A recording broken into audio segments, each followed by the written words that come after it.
Hello everybody, welcome back to my channel. It's been a while since I posted my last video, but lots of things have changed since I posted my last video. But this video is about my goals for 2021. But before I get into those goals, I will give you a little bit of background information about what happened since I posted my last video. So what happened was my last year of my educational program kicked in, and I found out that the amount of work that it requires was about 5 to 10 hours a week, and I was just basically wasting my time for like 30 plus hours a week. So I decided to find a full-time job and still continue with the educational program, because I'm in my last year and I just want to have the degree.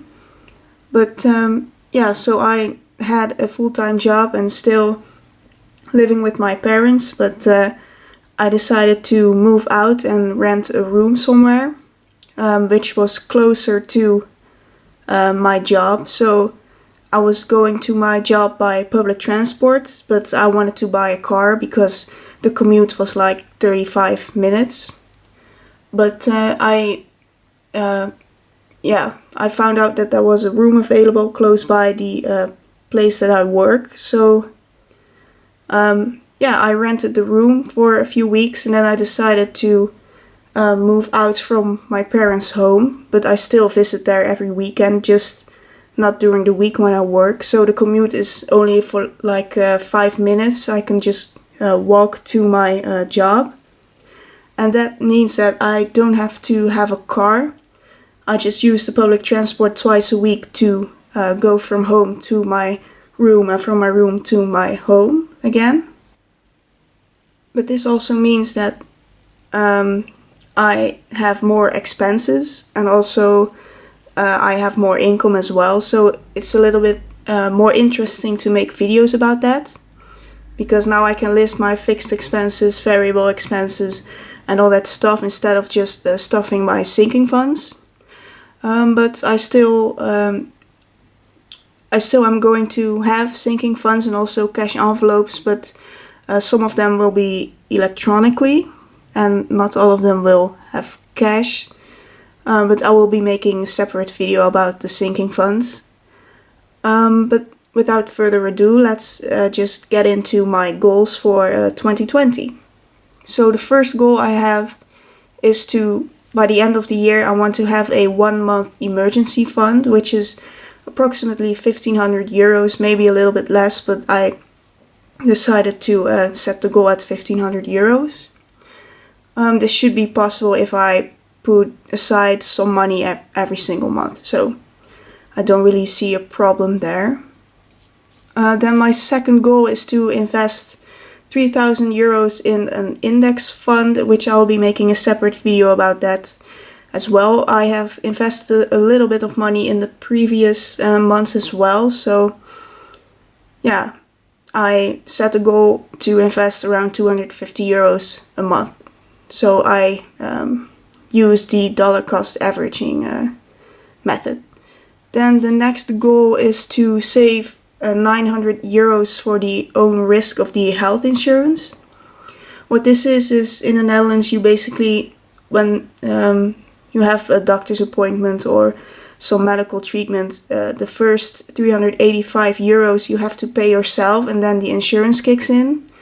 But if you hire that amount, the 385 euros, then you can get a reduction on the premium that you pay every single month. So the biggest amount that you can choose is 885 euros, but it might be a little bit higher for 2022, which is the year I'm saving this for. So I put it at 900 euros, and that means that in 2022 the premium will go down just a few euros each month, but it still counts. Then the next goal is to save 500 euros for business attributes by the end of May. And with this I mean to buy some clothes and shoes, some business clothes and shoes, because I'm planning on graduating in June or July, and when I get like a real job, I'm still having a full-time job, but I mean like a job in my field of work, I need some more business clothes, so that's for that. And then I already have a 1,500 euro emergency fund. And this emergency fund is different from the 1 month emergency fund, because the 1 month emergency fund is for my expenses.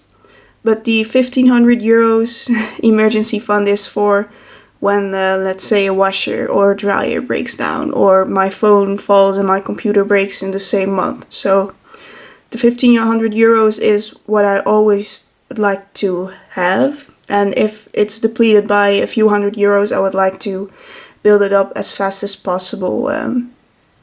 Yeah. So these were my goals for 2021. It might change a little bit. I estimated quite low.